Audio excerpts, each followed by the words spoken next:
Welcome to Inspiring Histories, where ancient secrets and biblical mysteries come to life. For centuries, we have been taught a simple truth. Adam was the first human, the father of all mankind. The Bible begins with his creation, his life in Eden, and his tragic fall. It's a story so deeply woven into our beliefs that questioning it feels almost forbidden. But when we look closer, really closer, something strange appears. Genesis doesn't just tell one story of humanity's beginning, it tells two, and between those two stories lies a fracture. In Genesis chapter 1, God creates mankind, male and female, together, and commands them to fill the earth. No garden is mentioned, no forbidden tree, no lonely man needing a companion. Just humanity, created in a group, blessed to spread across the world. Then Genesis chapter 2 slows everything down. It speaks of one man, crafted from the dust, placed in a specific garden, given a single law, and later a woman formed from his own side.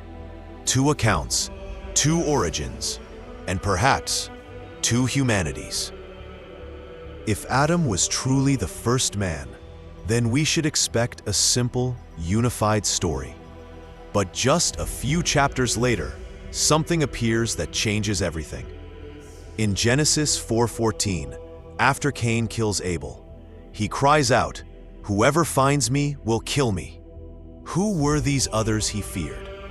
Where did they come from if Adam, Eve, and their children were supposed to be the only people on earth?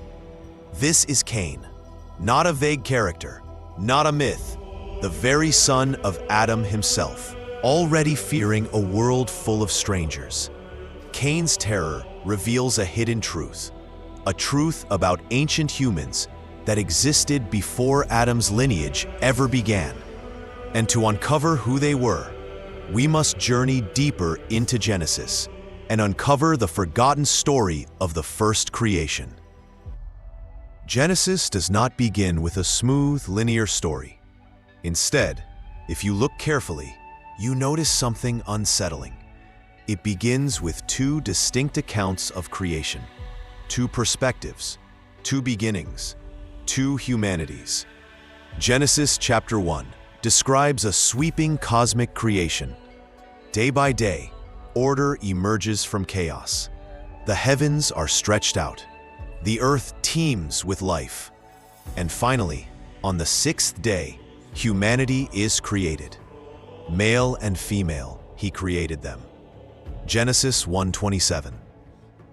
Not one man, not one lonely figure, but humanity, plural, collective, blessed from the start to spread across the entire earth.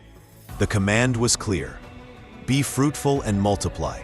Fill the earth and subdue it. Genesis 1:28. This first humanity was not confined to a garden. They were given dominion over everything.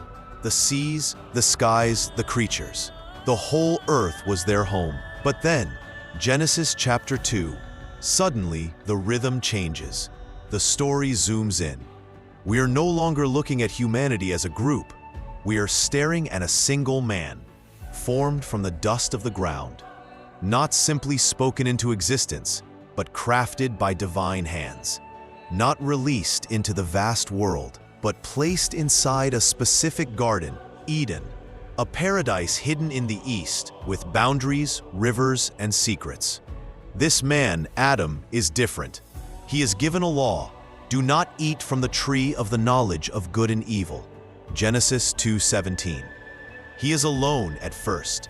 The animals are brought before him, but none are suitable as a partner. Only then does God fashion a woman from his side, a creation by division, not by simultaneous formation. Notice the contrast. In Genesis 1, male and female are created together, equal from the start. In Genesis 2, woman is crafted from man after a deliberate process. Why such a profound difference? If these were simply two different ways of telling the same story, why are the details not just different, but directly reversed?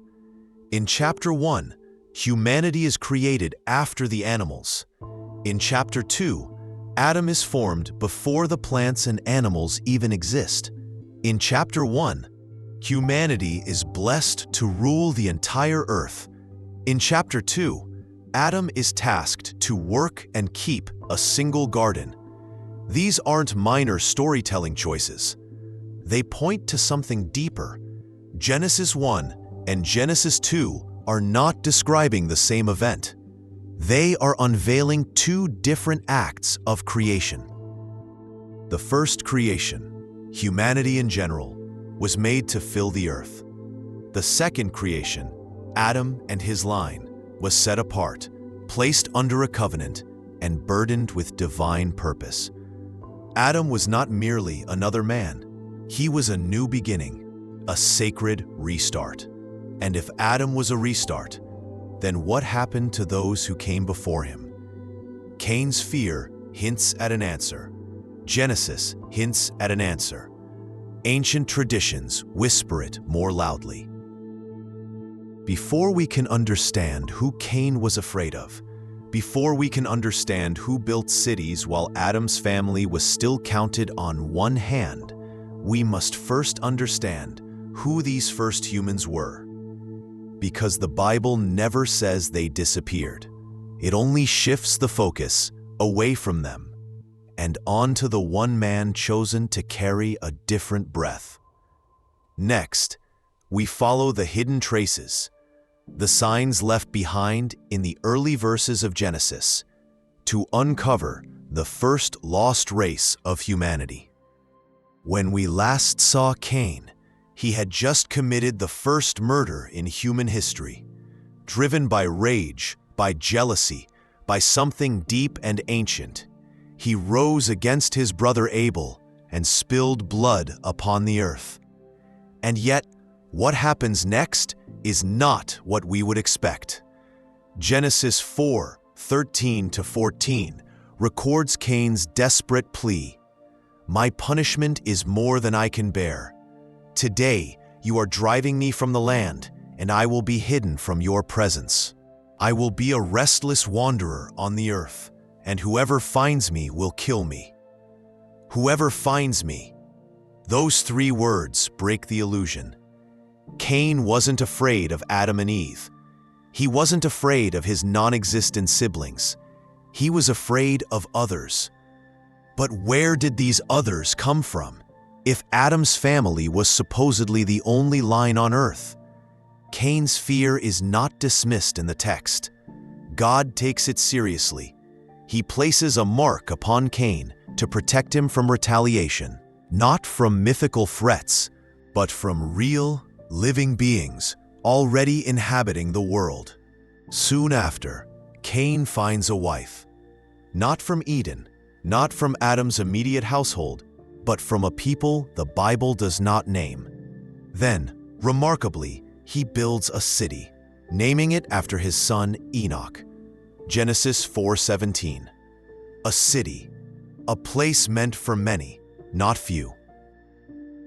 Cities are not built for solitary families. They are built for thriving, populated communities. This is the moment where the Genesis narrative quietly reveals something extraordinary. Cain was not wandering a barren wasteland. He was stepping into an already populated world. And the Bible, far from denying it, simply shifts its focus away from them. The others Cain feared, married, and lived among were not Adam's descendants. They were something older. A humanity that had been created in Genesis 1, told to spread across the earth, and now largely forgotten by the sacred story that would follow Adam's unique covenant. Ancient Jewish traditions whisper of these pre-Adamic peoples. The Midrash speaks of multiple worlds created and destroyed before Adam. The Book of Jubilees hints at shadowy beings lacking the divine breath given later to Adam. Early Christian thinkers, too, wrestled with the strange gaps in Genesis, proposing the existence of pre-Adamites, beings human in form but not yet recipients of God's full covenantal breath. Cain's story, when seen through this lens, makes sudden and unsettling sense. He did not fear the emptiness. He feared the others. He knew the earth was already alive with people, but people untouched by the new covenant. They were human, but different, not fallen from grace like Adam's line, because they had never been given that grace to begin with. Living without the burden of the garden, without the knowledge of good and evil, without the law written into their very flesh. Cain, marked by blood, cursed to wander, found refuge among them, married into them, built a city over their land. And through him, two lineages would forever intermingle, the sacred line of Adam and the forgotten line of those who came first.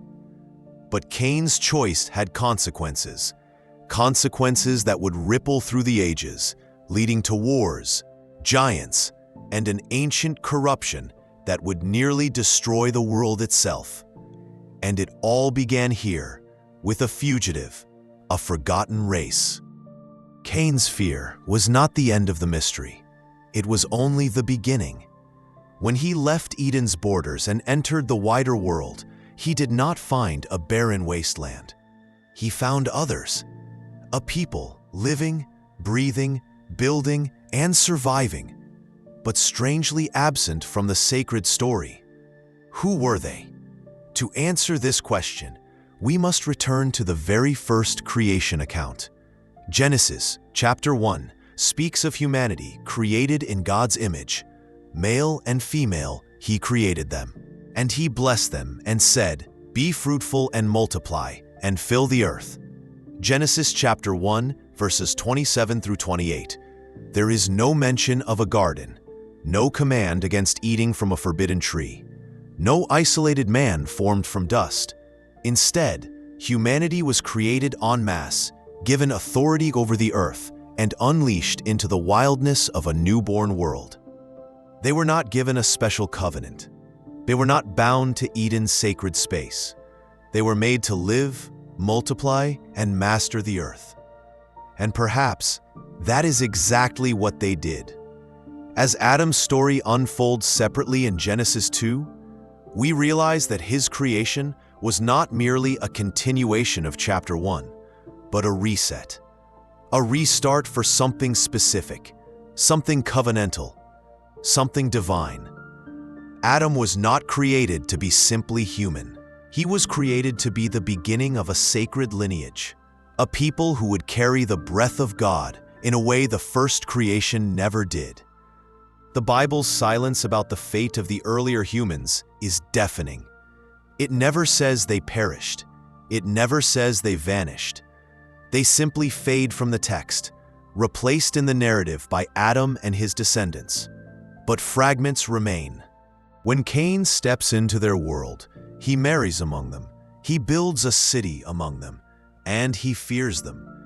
This silent race, the people of Genesis 1, may have continued for generations, building their own cultures, languages, and histories, separate from the story we call sacred. Ancient traditions outside the canonical Bible hint at their existence. The Book of Jubilees speaks of shadowy beings who lacked the full breadth of divine life. The Midrash hints at earlier worlds, populated, judged, and replaced. And across the ancient world, myths of first humans who failed or fell, Sumerian, Egyptian, Hindu, echo the same haunting memory. Humanity existed before the humanity we know. This first race may have been physical, but spiritually incomplete. Human in form, yet lacking the deep covenantal spark that would later define Adam's line. And if they still walked the earth in Cain's day, if their blood mixed into the early generations, then the world Adam's children inherited was already ancient, complex, and fractured. The Bible, in focusing on Adam, was telling the story of a chosen line, not necessarily the story of every human who ever lived. And this realization changes everything. It suggests that when we speak of humanity in Genesis, we must speak carefully. Not all were created equal. Not all were called to the same destiny. Some were left outside the garden, outside the covenant, forgotten not because they were unimportant, but because the sacred story had another purpose. Now, with this deeper understanding of the two creations, we are ready to face the next, and perhaps the most shocking question. Was Adam's unique creation only about beginning anew? Or was it about repairing something that had already been broken?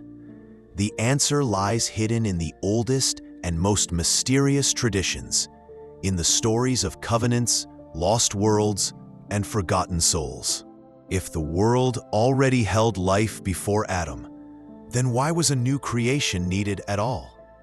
The answer lies not in biology, but in covenant.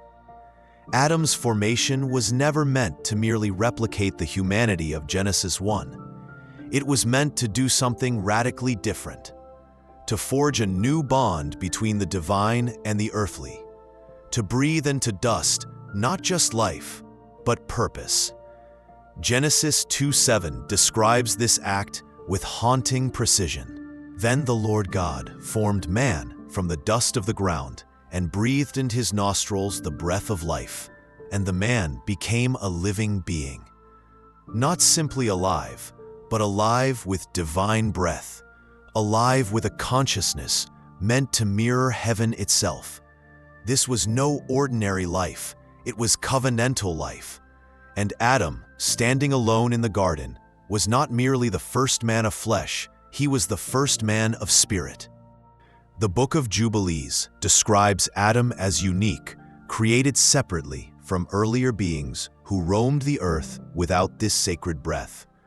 The Midrash speaks of generations before Adam, generations that lacked the spiritual depth Adam was given.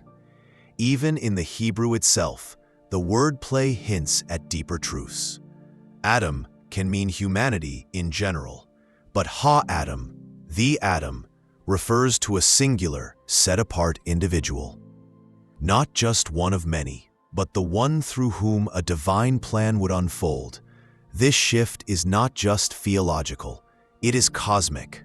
Adam was chosen to bridge two realms, the physical earth of dust and stone, and the unseen heavens of spirit and destiny. The others, the first race, lived. They multiplied. They shaped the early world. But they did so without the burden of covenant, without the knowledge of good and evil, without the direct breath of God stirring their souls. Adam's creation marked a boundary between those born merely of earth and one born to carry heaven's imprint. This distinction matters because it reshapes the entire story of redemption. The Bible is not telling the history of every human who ever lived. It is telling the history of the covenant, the sacred thread woven through Adam, through his descendants, and ultimately through Christ, whom the New Testament calls the last Adam. 1 Corinthians 15:45. This is why Cain's story matters so much. Cain crossed that boundary. He married into the first race. He built among them. And in doing so, he blurred the lines between the covenantal and the natural, the called and the created. This mingling would have consequences far beyond Eden, echoing into the rise of corrupt civilizations, the flood, and the mysteries that still haunt ancient history. But at the center of it all stands Adam, not the first man in flesh, but the first man in spirit. A vessel of divine breath, a being uniquely shaped to carry the weight of a broken world. And if Adam was chosen to fix what had been broken, then what exactly was broken in the first place? That is the mystery we now turn to. Because the story of Adam is not just about beginnings, it is about repairs, lost light, and an ancient covenant almost forgotten. If Adam's creation was a restart, then what had gone so wrong before him? The first humanity of Genesis 1 was given life, but not the full breadth of divine covenant. They lived, but they were not bound to the heavens. They walked the earth, but they bore no sacred burden.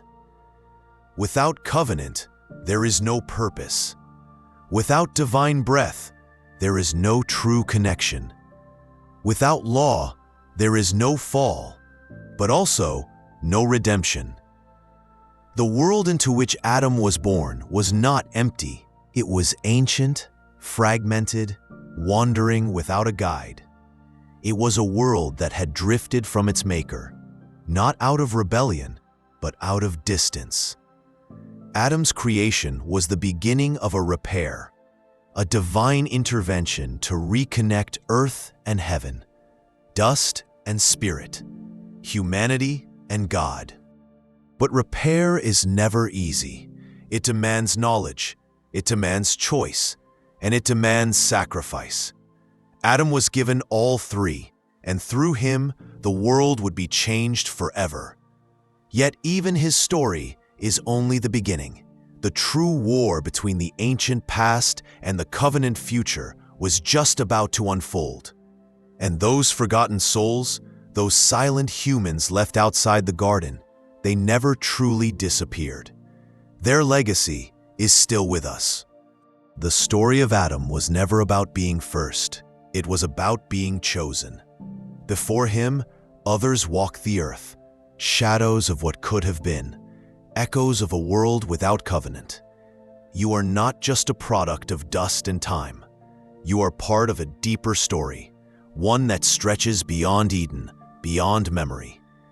The question is no longer whether Adam was the first, but whether you carry the breath that was placed inside him. If you feel the call of something ancient, something forgotten, then you are meant to remember. Subscribe, share your thoughts, and join the ones who still remember.